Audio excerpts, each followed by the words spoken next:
ठाकुर जी और उनके भक्त की एक निराली कथा। एक लड़की थी जो कृष्ण जी की अनन्य भक्त थी। बचपन से ही कृष्ण भगवान का भजन करती थी, भक्ति करती थी। भक्ति करते करते बड़ी हो गई। भगवान की कृपा से उसका विवाह श्री धाम वृंदावन में किसी अच्छे घर में हो गया। विवाह होकर पहली बार वृंदावन गई, पर नई दुल्हन होने से कहीं जा नहीं सकती थी और मायके चली गई। और वो दिन भी आ गया, उसका पति उसे लेने के लिए मायके आया। अपने पति के साथ फिर वृंदावन पहुंच गई। पहुंचते पहुंचते उसे शाम हो गई। पति वृंदावन में यमुना किनारे रुकवा कर कहने लगा, देखो शाम हो गई, मैं यमुना जी में स्नान करके अभी आता हूँ। तुम इस पेड़ के नीचे बैठ जाओ, सामान का देखभाल आप कर लेना। मैं अभी यहीं आता हूँ, मैं बस सामने हूँ। अगर आपको कोई दिक्कत आती है तो मुझे आवाज़ दे देना। इतना कहकर पति चला गया और वह लड़की बैठ गई। अब एक हाथ लंबा घूंघट निकाल रखा था, क्योंकि गांव है, ससुराल है, और वहीं बैठ गई। मन ही मन में विचार करने लगी कि देखो ठाकुर जी की कितनी कृपा है, उन्हें मैंने बचपन से भजा, उनकी कृपा से मेरा विवाह हुआ, श्री धाम वृंदावन में ही हो गया। मैं इतने वर्षों से ठाकुर जी को मानती हूँ, परंतु अब तक उनसे कोई रिश्ता नहीं जोड़ा। फिर सोचती है ठाकुर जी की उम्र क्या होगी, लगभग 15-16 वर्ष होगी। मेरे पति 20 वर्ष के हैं, उनसे तो छोटे ही हैं, इसलिए मेरे पति के छोटे भाई की तरह हुए और मेरे देवर की तरह हो गए। तो आज से ठाकुर जी मेरे देवर हुए। अब तो ठाकुर जी ने से नया संबंध जोड़कर बड़ी प्रसन्न हुई और मन ही मन ठाकुर जी से कहने लगी, देखो ठाकुर जी, आज मैं तुम्हारी भाभी और तुम मेरे देवर बन गए हो। अब वो समय आएगा जब तुम मुझे भाभी भाभी कहकर पुकारोगे। इतना सोच ही रही थी कि एक बालक 10-15 साल का वहाँ पर आया। उस लड़की से बोला, भाभी भाभी। लड़की अचानक अपने भाव से बाहर आई और सोचने लगी, वृंदावन में तो मैं नई हूँ, ये भाभी भाभी कहकर कौन बुला रहा है। नई थी इसलिए घूंघट उठाकर नहीं देखना चाहती थी, क्योंकि बड़े बूढ़े गांव के अगर देख लेते तो उनकी बहुत बड़ी बदनामी होती।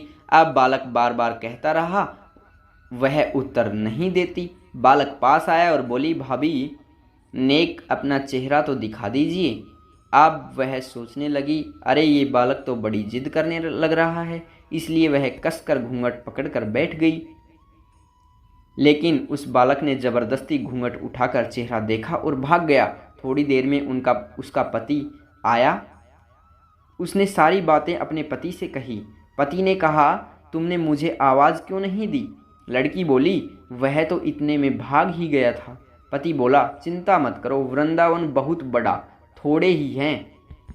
कभी किसी गली में खेलता मिल गया तो हड्डी पसली एक कर दूंगा, फिर कभी ऐसा नहीं कर सकेगा। तुम्हें जहाँ भी दिखे मुझे ज़रूर बताना।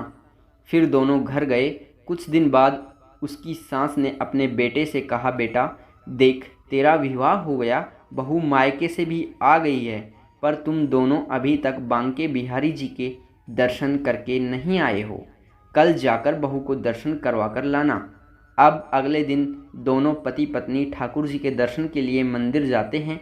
मंदिर में बहुत भीड़ थी। लड़का कहने लगा, देखो तुम स्त्रियों के साथ आगे जाकर दर्शन करो, मैं भी आता हूँ।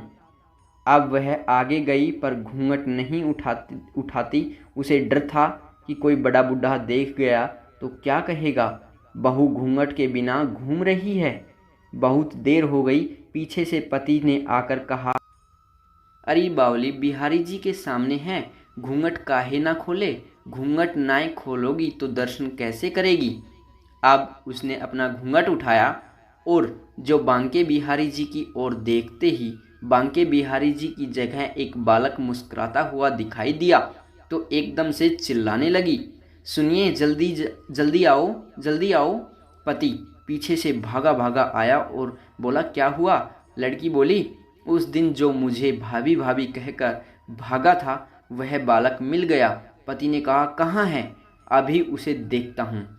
तो ठाकुर जी की ओर इशारा करते हुए बोली, ये रहा, आपके सामने ही है। तो उसके पति ने जो देखा तो आवाक रह गया और बोला, तुम धन्य हो, वास्तव में तुम्हारे हृदय में सच्चा भाव ठाकुर जी के प्रति है। मैं इतने वर्षों से वृंदावन में हूँ, मुझे आज तक उनके दर्शन नहीं हुए और तेरा भाव इतना उच्च है कि बिहारी जी के तुझे दर्शन हुए।